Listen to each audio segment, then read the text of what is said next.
Malo fatu lo film tai tai o tunu suna. Malo? Ia, fa mon mo lo film o le fesiri mo mo po o ia ni nai teuteunga o poloa'iga fo ia o tapo le fa mai o KOVITI. O le sa felo ni Kapeneta la no fono masani o le solulu vai aso te tasi ma esa atunu'u e fo inisio fai unga na fai tangfia ai poloa'iga mo puipuiga o le tatou atunu'u me faamai o le KOVITI pena silafia ua uma ona so fai el poloa'iga mo le fa'auauina pea o tatou vavao mo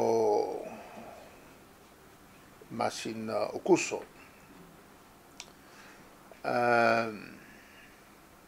mo le fa'avai aso o le fa'atupula ia pea o talosaga o le tatou atunu'u o mai o mai atu ai ma le mai no tele fo'i le tatou malo tulaga o lo'i ai le puipuiga malu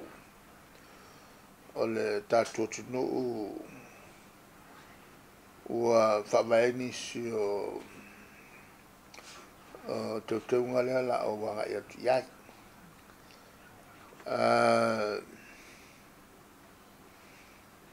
ia maioia fo'i le mataupu lenei o le tulaga tonu ao tatou borders tatou tua'oi e lē fa'apea ua tatalaina o le a tapuni ae se'i vaganā ua faisei'uga fa'apitoa mo se malaga mai o se va'alele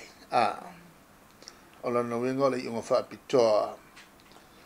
e na o le va'alele ana e lele mai o le a tapuni o tatou faimalagaina e lē o tatalaina fa'ai'uga fa'apitoa na le fai mo i gasegase e mo'omia ai le se'i'uga fa'apitoa atoa ai ma fa'ai'uga ia mo le au mai o tangata mai fafo e pei la latou ua uma latou galuega ona toe tali mai lea ma tagata e toe fo'i mai totonu o Samoa e lē o tatalaina fa'alau e tele mo tagata fo'i e tafao mai fa'amalave ko'i fafo le lai ai mea ia fa'atogofiti e fai e isi o tatou tagata e a fo'i e malaga mai i nei i le tusifolau Samoa ae ao'oloa ina toe fo'i le malaga ua manatua fo'i na o tagata New Zealand ona malaga alo lea i le tusifolau New Zealand lea la e sao ai lea la latu matua'i mataʻitū lelei le tulaga lana ma o le fo'i la ua maua tagata na leaga o mai e whakangao mai fo'i lele o lato Samoa o fo'i mai ai koe fo'i e kuloa o fo'i le tusifolau New Zealand pe fo'olinga mai o lato New Zealand le la koe fo'i le la maka i ku lele le fo'i ua iloa e ngā ngā kau ngu'u mai a tagata na whasarala e lana wenga e li kakala mai le isa kanga kai sau anga saua le langa winga o le la kongi whaalua le Malo ia leo mai fo le leo mai ka whao koe wai le la e longa atu ia la tau le au whaitonga fiti e ke le lau sala kau kupe o le a whaasalai oe ia ngai ko ngofo ia ngai se lo ngai e ka kala po fel ka usanga kala e kele ko rio se longa e te tala tato o sa loto tato whenga blanga al melala alea la pita ia e makwale mfaya kala in kaka vo i o mai fa la ve ko oi lea e le o tulanga la o le lave ka pungia ka ko tato tuaoi e ne te fa o mana atu a kol mai le ko inga kol ku ka e le fa pe le sau ya ka on talai le o le polo inga le ya al vanga mo mola malanga tongi pau ho le mo tato fanau sikolasipi o mae'a lato wa onga ya malato ho lo tato tangata tau foi mai o lo polo ka Australia le lai o le ato fongatu e ono fatino il fa un masina nei ia se malanga tongi pau e ko kongi al ka yo ngi pases e le fa pe malanga tongi pau e awina tu e mai ai ia fanau onga sikolasipi o mae'a lato wa onga Australia ya pani China Papua New Guinea i Samoa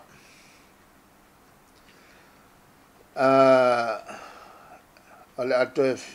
fa lau lo muli atu ole nganga le iai e o mai felele ane uma se metas i Australia po sini mo sina fata te la to olae e Japani mlato lai China mlato lai tono Australia on la lele tulola e ole malanga tongi paula a mai umalato mai Australia e on topulal melena il fa un al masina nei la novena leta te talano po tono fa vai aso le on fa ilo e tapenaga mai lato la ko umaonga totally mai al felele na wala tala valele on lole i Australia on fatani mai le se no fongatasi la felona ila le la fa sota ia tu tato komiti on le sa otuale al tato malanga togipau au mai lato posini i se mea le fai ai le se tonu mulmuri e a mai lato e lisi mai lato e ala no venga la o nisi ala Samoa le e loka mawai o la tu avano fo na o mai le vale leo mata watu i foi no mela ia o maua e ficou le leia kaunga a mai ala ko mai Australia ala loka i o malato o maonga to foi mai Australia Japan fa be foi China e pick up mai i Australia lono winga sa iliane la to wala i on mai fatta selia ele e con el kakalong e pases al pawal mele u kakala ia ma arrangements to nga mala faimalaga company vale le New Zealand ole amla fatta si mai la ia fanau onga mala tola ia ole wanga poloka New Zealand fio mai ala feutanga ia la le New Zealand ia matato mala fingalunga al Malo officials mo le fatino ino le finga blanca tong paule nei me Australia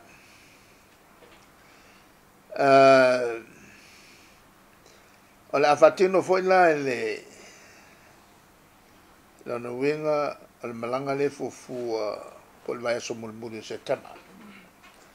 la fatino ele tanto tanga lunga le vai fafo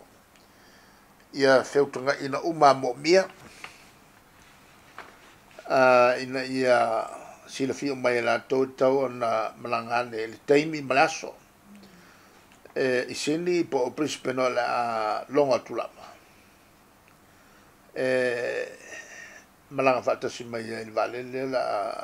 ole a fanga fa kupe mai la vela ko fenga malanga ya fatino mo fo ya inga masani so fu malaloina e pe ono poloa'ina mo la tone a oli faimalaga mai Samoa e le fa pe la a vea le fa mo le va tu i ona tati ese ile o puipuinga ta uno fai puipuinga ai le fai ala le malaga mai mo me lo wenga o tui ia ma ia awane to e mafuta ia fano se a la tu ane fai ona fai puipuinga na ile fai fo saunoa al vale tau ona fa'autangia lele o le tutau ia wana i sau masisiama o malanga mo le whengaluenga whawaitemini New Zealand le silea i tutau tele o langa mai Malo le toi to tele i al tatu o whengaluenga le whawaitemini o lo tutoe i New Zealand o kokele ua koe fo i mamai whengamalanga i o mae'a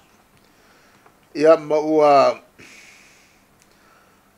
whamautu mai whiutanga ina male Malo New Zealand lo saonga le mu ia lato uma lo o no nofo nei Bay of Plenty ma Hawke's Bay pe tai wali e mai ni whawhitau ni tūlanga fo ilele ia lato nei ile mo mo popole o si o mai o ona vel me mangako yo kako mako ku ko mai mangako maka ke le me mako ku ko mai mangako wa yo la ko ko lu ya ngala lela on lela fa le mai ai ba wa pa mani le fatino fenga mlanga le mani sila mo tato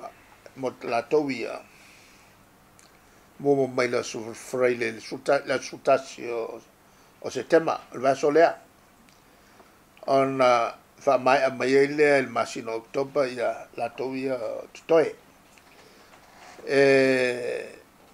ale mafuanga wa fa mo mai vanga le on le wa tang ya mai fa salonga yo mai o tono vanga ia o kilani o leo fakula nga ile vanga kodu lona winga o mokua mawa e ale o le makia o tangata tono au kilani a kuakula o kilani pe ola e le o afai kele o lona winga la a fai fo ila el tato komiti ia fo fuanga ia wange ko e felo yaku ya la ko ke fo ngofo ma fa soka yaku ni ainga o kilangi anga fa mamaya e kupula melnga e kaufia ya ingusira ele o mai me ange o le kausisia mo meo o vavaunge lona wenga so sa o ale le pasi o sa o kwa fere le mai lo a felo ela ngi so la ko o yengi fufuanga fa penga e le o manga kunga ko wa le faianga le lo akuingi e ke fo o kunga la ko ai ngai o kilan e felo ai o onga a fia ile e le faianga le lo e lo akwa a kira yanga o fongo foi o ke le sau ale taua le na le ngai ele mamawa le ngai ku I le lo ku I o kilangi alu o I Hawke's Bay po e ke ua lo ku e vaku ni me au mai nge malo ko ma vaku sia ma mai ai lo o pele mai fo e bawa e ka ko nge la e aka ka la maka ku e ko pulo me nga po ai e o ku ngi ai ngai o kilangi ai ya wa sel buku ya ngamale lo ngava ko sa ale lang ko lo ngawinga la suka so Setema o la o mai ai le vaenga le ai a fai o yengi si koe yang fa mai le ya top ele malanga le fo ya top ole koe fai foi mai o tino malili o tatu tangata me atunu'u mamao wa fa manu fo Kapeneta to fa foi mo tino malili o lato o tatu tangata malili New Zealand Australia e a fia lato na ave por clamel tatu Malo e tamalena ave a fa sikolasipi ya mal silanga le na ave nga lu fa vai temi maliliu ya manisi foi o tangi mai ala molto fa foi mai sa mo la to ainga e la o mawai e malanga la ia e fofo mai fa pop ya mai o le tu lalo ia sa nga fa mal si pele multa ia tutu unga umma o fa ta o to tatu mtanga lo so fu malo loina mo maliu eto e fa foi mai ole le wo tal no atu mo fa salanga la tu solia polo ingare u fal mai sa mo vai temi lenei le wa mo mai fa mo la to ia e ka do sikse olo la ko fa nga fa le ka fa sol kula fongo malanga mai vale le feo mai sa mo ko fo inisila ma Amerika Samoa at tong el Malo to la tua tanga ta ma tanga mai o le mai fa pelo e falling up mai o tanga to lo to kali mai alenga mai I me ala ko ai ya ele felan ko ku pumelanga wa ala apu a o nei e lo fai confit ma le ma ko ma ku pela ku Ayan fa mautu le fasisilanga nei ele I te talaina tua oi o le tatu atunu'u pe tulanga masa le ala o nga fatanga malanga ia mai o nga kusole ko fa fo mai ka ele o fatanga I tanga te mai ko fa ala no winga la mo maliu ia fo o mai ke o muri mai yangi ele fainga ka mai ngofo al ka ya chau ko ya ru ya ki ya ki ko sala pe o mai ale foi la fa ai lo atu ke foi o kungi ai nga ngi po ka o ka ko fangwa o moi ele ko fain ko suia le fain wala o fatot ya mal salala nga kupe lua fekala mo so stangata fa malnia le solia male fa ngai na fa soltu la fonol polo ingol faimalaga mai Samoa e fa ngai nga passport kele lo wa po ya ka mi nga le la ala makwango fo sa ko ia leo ma mal tato officer fo so fu malo lo inga baka kuinga la konge ya al tulanga na o nisi malanga ala fa pelava na fa sisilat ai o le tu fatau e lo tu titia le tulanga o le pisio fa ma nge ya le sole o o ko si ki ai foi il tal sululua ele so ele ono te simalelua miliona tangata Amerika o mai ko su fiku afe le mai la so ngafika mai le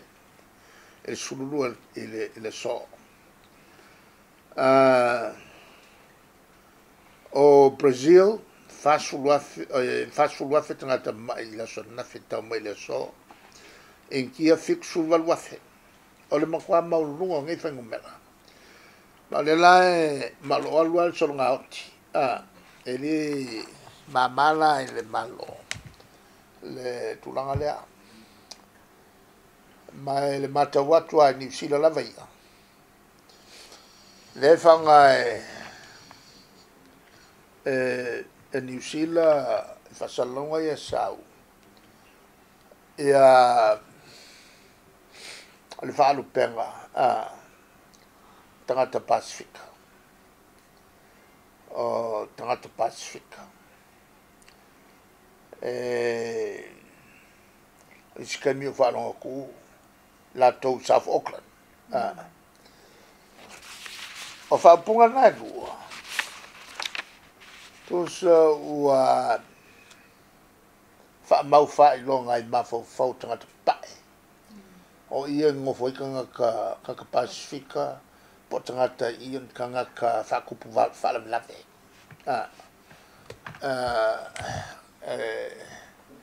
a fo la ko ke le loa male malamba male popole ele soifua malolo ingo la ko lamka ile tangata o ina tus o se ta unga na lua tangata Pasifika ma po South Auckland le kupunga mai mai e tangi ai se sfalu penga maka akele mai aula vai ai lato o tai o Pasifika ia makako waka tau fai ina ia uane i hafia i tato ai mesia le makako o leva kupu le mai ni sela le faka o suenga la ko ai leo fo i fai ai falango lango i malo ka mai ai un kanga o la falango lango o leo la ko fa ka unga la ko fi fo la lava kupe la tele tu pe la to ele ngata ile ale tulanga vo le la faka au fai kui ko e fa wa pokonga ma fai ngaloto le wale ma kala i mai aku o lo loko mai fale ale matangai le leipo le tatu tangata ai la ka mo fai ais o tatu tangata si lunga ku langa tangata Samoa ala ka mo fai se ku i lo o ke le lo po malamba ele makanga o whaalupenga i e whaalupe ai o tātou tangata ngofo South Auckland. South Auckland o meikanga ka whaakupu vevesi. Tangata foile whaamkalanga uma e whaamtalai le mau lalo o le koe ngā soifuanga lai soifuai. Lala nana lai o na on te tala el Malo ni sila ia mei o sosani ave i communities ave i whalabolto ma whakupe ai mei o le kio ina ia whasalalau ai ia whautuanga lenei e te tau o na soifu ai o tātou tangata alala mele whai o le kele o le kio me o le whaleanganga mai ngā o le kako Malo a lewa maua le avanoa fa o ngai fa ngau ma ave ele upu fa tuanga le le o tatu tangata a o me e so le kionge nga le fa lo koleanga fa ave vesi kaka ma o mena ala fatau e atau au te sota e to Malo ni sila inga ia sila le fa nga se ngo le kionge malai senge lo va ia tau fa nga e afo e vatuai tangata tamamai fainyala to por kalame malato e pulea le tio ave ese ia kanga ia eli o kaka o inga e fongo ngofo i lunga safa fa i lunga o le kio nga fai kala masu nga kala me fai ai me fa kupo le loko leanga tau fi me li tau on sila ia ta o le tatu atunu'u i New Zealand e koe ngā tangata ia e pasi mai a ngai ngai songa pasi vale mai a ngai ngai ala a ngai mai ngai kilo mai o le e le sisio ka kua ma taluai le puipuinga o lo fai e tato o le kulangalanga e au ngā kere e au ngā mea kupu e avo mauai mafofonga le ina ia e le se mea e tūna le whaio ni lato whelo inga. Ma le kionge, whao ngā kakau le kio e watuai le tala le lei i mea te tau on whai. E mai se o le puipuinga o le lato soifua maloloi. Ma whao ngā kakau iai ia sosoani ia e vane solo el Malo whalapo tonga. Mo le soifua le leo tātou tangata e mai se ia le tūlanga o le puipuinga o tātou mai whamai. Kwa mo mia kaka mai o nge whaile kionge. E lo le avanga kaka hoi e no school before. O nge lea whaari lo lako vai. I lunga o penga te whailang. Ia o le tanu atu na. Kapela o fionga, o le se tatu fo ia tuai i le vaenga lava lea KOVITI whaamamole a le tai ai. O le asa sila Kapeneta, o le a wha o ngalo i le whainga fofo le ia i la tau le la au mai e tongia la tau taimi whaano fo e sea. O lea tu avanoa pea le e Kapeneta le temine. O le tu avanoa. Ma mata tu le lei. Ia le whangasolonga. Wanga ia tua ina tangota mo tatu Malo le lava e tam fai lava le Malo ina ia fai se fainga foi ai on tu atu tau au mo le soani tatu tangata ia le tonu mai on whaano fo selea mo le puipuinga tatu tangata o le atunu'u le o afia.